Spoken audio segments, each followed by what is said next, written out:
อันสัมพังคาวาโตอะระหันโตสัมมาสัมพุทธัสสะนะโมตัสสะพังคาวาโตอะระหันโตสัมมาสัมพุทธัสสะ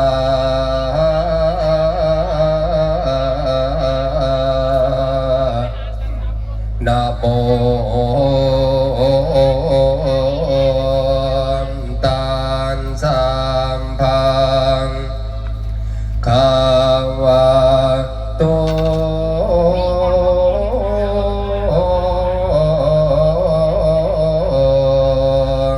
ะระ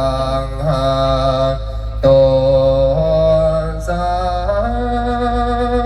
มา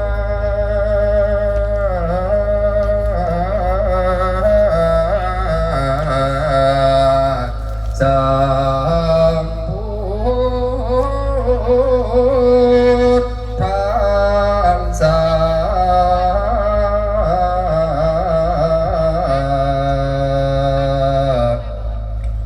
แล้วบัดนี้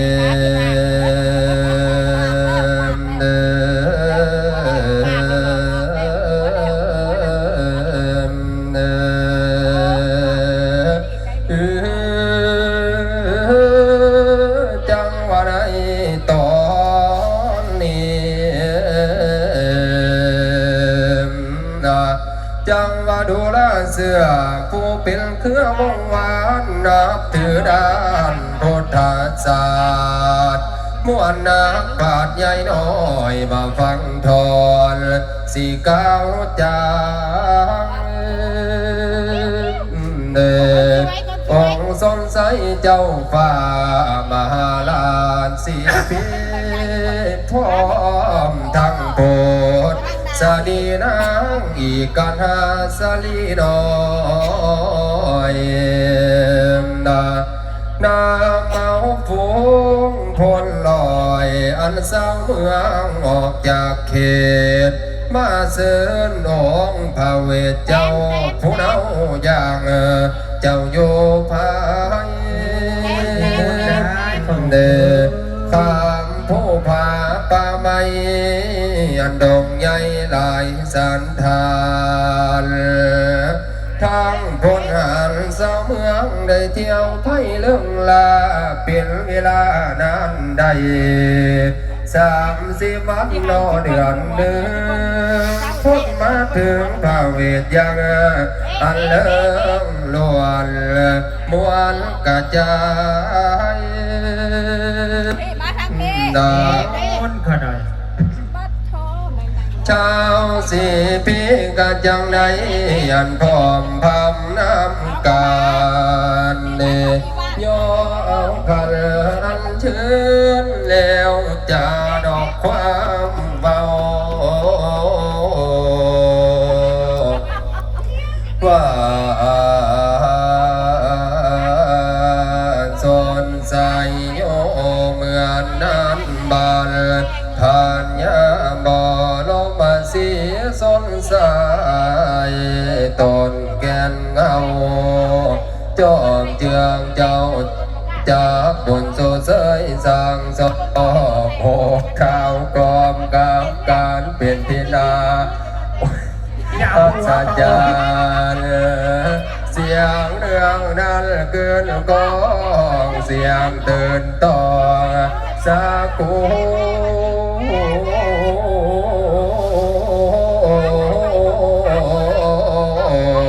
นับบัตรซี่แลนหนีเลยมัวได้ทองน้อยหนักขาวคนจะได้เดียวนี่ปลอดใจละบัตรอักโขอะไรแมนบอกโดยแต่ว่าเป็นทีนาจะจันเสียงเรื่องนั้นคืนกองเสียนตื่นต้องสะกดคนเทพาใจสันสะทานปันทางปู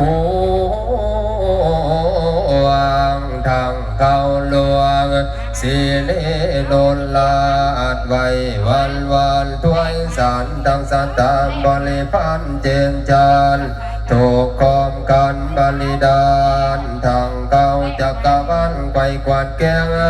ทั่วถูกแห้งหนป่า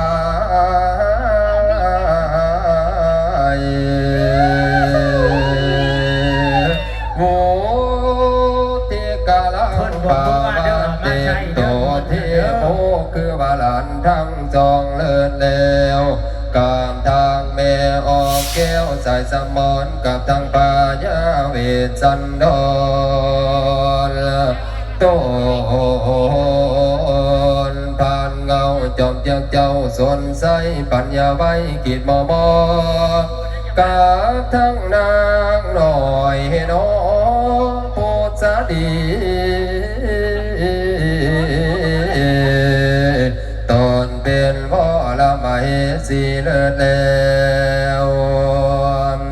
ขอจงเมื่อผ่านเพียวแก่สีพีด้วยสีสวัสดีบอลลาวายพระเวชสันตาเจ้าด้วยบทบาทพระคาถาวาตาวันจะโลอิสโลนาจาลจังกาลินาโตโพดังมีเป็นเขาตั้งแต่ป้าบาเจ้าเจียละจากนี้เมืองมาตาเครื่องใจไผเหตุบาพานีเมื่อก่อใดสิเสินเจ้า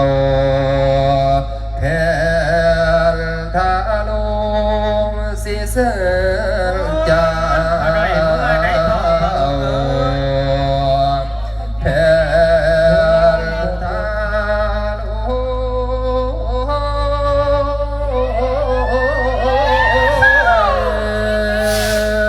โอ้ยน้อโอ้ยน้อน้อนาว่าเสื่อนยืนเสื่อนป่านี่เมื่อเป็นคำปักเกตเก่าเสื่อนพระนี่เมื่อเป็นเจ้าเจืองจอมพูนบาเสื่อนยื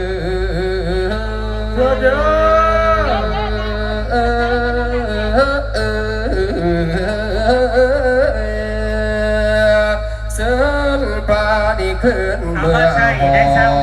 งดาบอนทองนกองปิลละเสื่อนพระนี่เมื่อปิลฟองสะเบยเขาเจ้าดังเดิมดาเสื่อนพระนี่เมื่อสะเบยเขาอันผ้าขาวเกี่ยวมาอ่อนมีทั้งป่าปนปิงผสมจำว่าเจียวบองบางพองลายเนื้อซ้ำปิงจีนอเถือจีนมีทั้งส่งความสุขขอบพระไทยก็มีหายเสื่อมทั้งองค์กษัตริย์ไทยอันสาลีกันหาเจ้าดองพีมาสีนางนา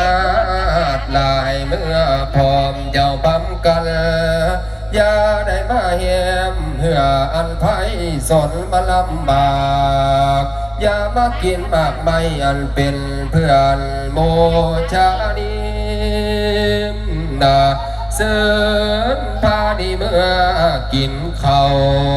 สาลีข้าวอ่อนอย่ามากินมากไม่มันหนักสมบ่บ่สม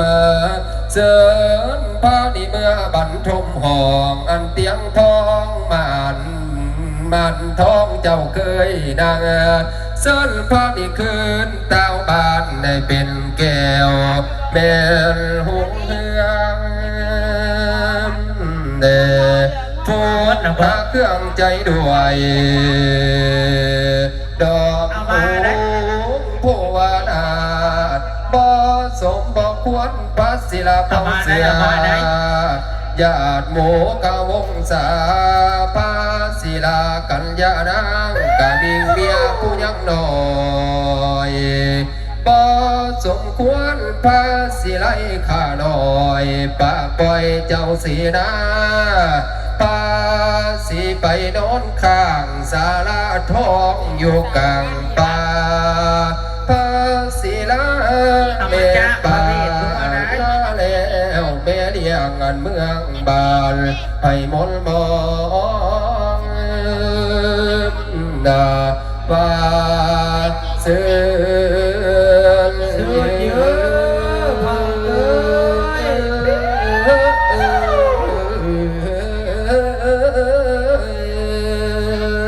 เสือนไป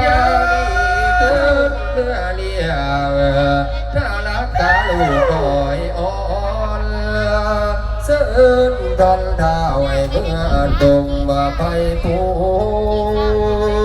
นดาลาเสือนตานี่คืนเมื่อสางเสวยปางดังเก่าเป็นเท่าเราสองทีจากกาติยาปะปังเนติตังบ่นับบวนแล้ว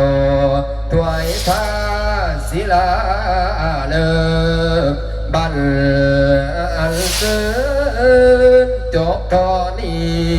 บ่าวันคอยสิไว้ก่อนนั้นดองนาสันทา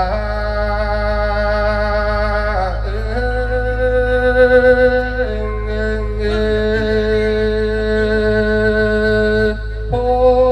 โอ้โอ้ย โอเคมาเป่าพี่เดี๋ยวก่อน น้อม โอ้ถ้าโอ้เต็มยาก เอาเวรฟัง